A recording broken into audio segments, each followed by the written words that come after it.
कहते हैं जब कोई औरत गर्भवती होती है तब उसके आसपास सिर्फ दुआओं और अच्छे ख्यालों का होना ज़रूरी होता है, लेकिन अगर उस समय किसी बुरी नज़र ने घूर लिया तो माँ और बच्चा दोनों पर काला साया छा सकता है। यह कहानी है मेहर की और उसकी उस रात की जिसने उसकी ज़िंदगी बदल दी। मेहर, बस एक दिन की बात है, कल शाम तक लौट आऊंगा। तुम्हारा ध्यान रखने के लिए मैं किसी केयरटेकर का जुगाड़ कर लूंगा। मुझे कुछ नहीं चाहिए अमन, शर्मा आंटी तो पास ही रहती है, कुछ जरूरत पड़ी तो उन्हें बुला लूंगी। ओके, टेक रेस्ट, और कुछ भी अजीब लगे तो मुझे कॉल करना, ठीक है? अच्छा बाबा, ठीक है, अब तुम जल्दी जाओ और जल्दी वापस आओ। ठीक है, मेरे आने तक अपना ख्याल रखना बस। Love you, bye. अमन चला गया और मेहर घर में अकेली रह गई। रात धीरे धीरे गहराती गई, लेकिन मेहर को क्या पता था कि जिसका इंतज़ार वो कर रही थी वो तो पहले ही उसके दरवाजे पर दस्तक दे चुका था। आधी रात को अचानक टीवी अपने आप ऑन हो गया और उसमें से एक बच्चे के रोने की आवाज़ आने लगी। बच्चे की आवाज़? ये बच्चे की रोने की आवाज़ कहाँ से आ रही है? ये तो शायद लिविंग रूम से आ रही है, जाकर देखती हूँ। मेहर नीचे गई, टीवी बंद किया और वापस ऊपर चली गई। शर्मा आंटी का फोन आया। इतनी रात गए शर्मा आंटी क्यों कॉल कर रही है? लो मेहर बेटा, दरवाजे के बाहर कोई औरत खड़ी है। मैंने तो किसी को नहीं बुलाया। अच्छा सुनो, अगर नहीं पहचानती तो दरवाजा मत खोलना। अच्छा ठीक है, मैं देखती हूँ। दरवाजे की घंटी बजी। मेहर दरवाजे पर गई और एक महिला खड़ी थी, लंबी पतली। हेलो, किससे मिलना है आपको? नमस्कार, विद्यामुनि नाम है मेरा, मैं केयरटेकर हूँ। अमन बाबू ने भेजे, आपने ही मेहर मैडम ना? अमन ने भेजा है? ठीक है, आप अंदर आ जाइए। मेहर थोड़ी हिचकिचाई, फिर दरवाजा खोल दिया। वैसे इससे पहले आपने कहाँ कहाँ काम किया है? बहुत जगह। 10 साल से हम ऐसे ही जगह पे जाते हैं जहाँ कोई नया लाइफ आने वाला होता है, पर कभी कभी घर के अंदर कुछ होता है जो नहीं चाहता कोई नया जान आए। मतलब? अरे आपने तो एकदम डर गया, मजाक करछिलाम। मैं थोड़ा थक गई हूँ, अब मैं सोने जाती हूँ। मैडम, आप बहुत टायर्ड लगछो, आपका हम चांपी कर दे, बहुत अच्छा नींद आएगा। ओके, पर हल्के हाथों से कीजिएगा। मेहर के सिर में तेल लगाते हुए उस औरत ने मेहर के बालों की एक लट खींच कर निकाल ली। आपने मेरे बाल क्यों खींचे? अरे गलती से हाथ में आ गया। और हाँ, एक बात मैडम, ये दिया पूरा रात जला के रखना, अगर बुझ गया तो काम पूरा नहीं होगा। काम? कौन सा काम? अरे किचु ना, सो जाओ जल्दी। ठीक है। रात को मेहर को एक डरावना सपना आया। 2 काले हाथ उसके पेट से बच्चे को खींच कर ले जा रहे थे। नहीं, कैसा सपना था? आंटी आंटी आंटी शायद सो रही है। हाँ?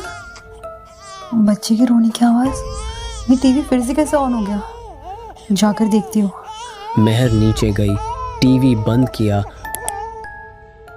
आंटी ये आंटी तो कहीं भी नहीं है, और मेरे पेट में इतना दर्द क्यों हो रहा है? शर्मा आंटी को कॉल करती हूँ। मेहर ने तुरंत शर्मा आंटी को कॉल किया। हेलो शर्मा आंटी, क्या आप मेरे घर में आ जाएंगी प्लीज?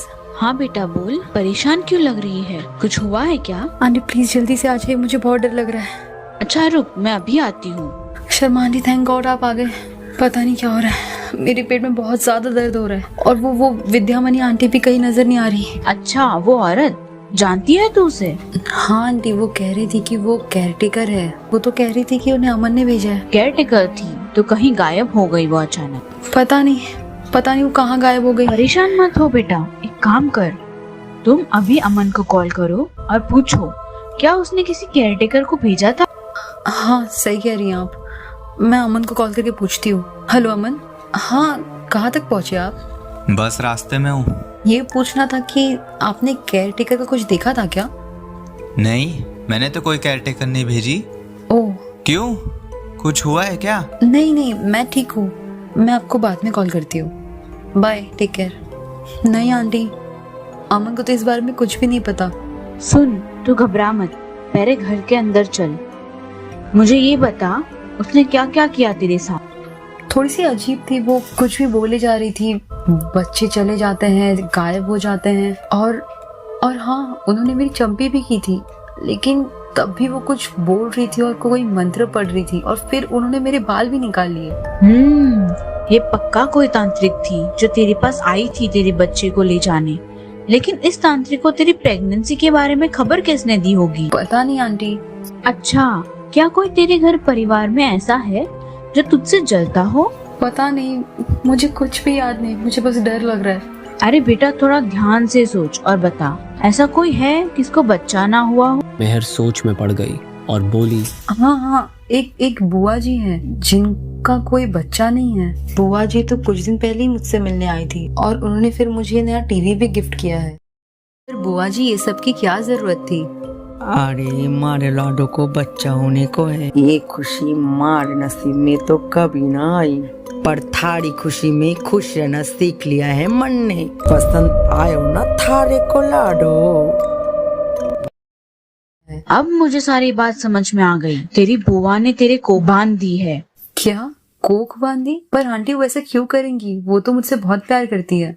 ताकि तेरा बच्चा ना हो, और ये टीवी तुझे गिफ्ट किया ताकि तुझे काला जादू कर पाए। ये बहुत पहले से ही सब प्लान कर लिया था उस डायन ने। मुझे बहुत ज्यादा डर लग रहा है आंटी, अब क्या होगा? बेटा तू रो मत, हमारे हाथ में अभी सब कुछ ठीक करने का वक्त है। जल्द से जल्द इस टीवी को बाहर फेंक और जरा डालो तुरंत। मेहर और शर्मा आंटी ने मिलकर टीवी को बाहर ले जाकर आग लगा दी। लेकिन आंटी, ये टीवी इतनी आसानी से नहीं जलेगा। जो काले जादू की चीजें होती है वो तुरंत जल जाती है।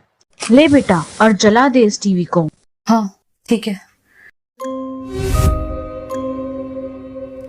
टीवी जलते ही आसपास की हवाएं ठंडी हो गई और दिए की लौ जो खिड़की के पास जल रही थी अचानक बुझ गई, और तब जाकर मेहर की जान में जान आई।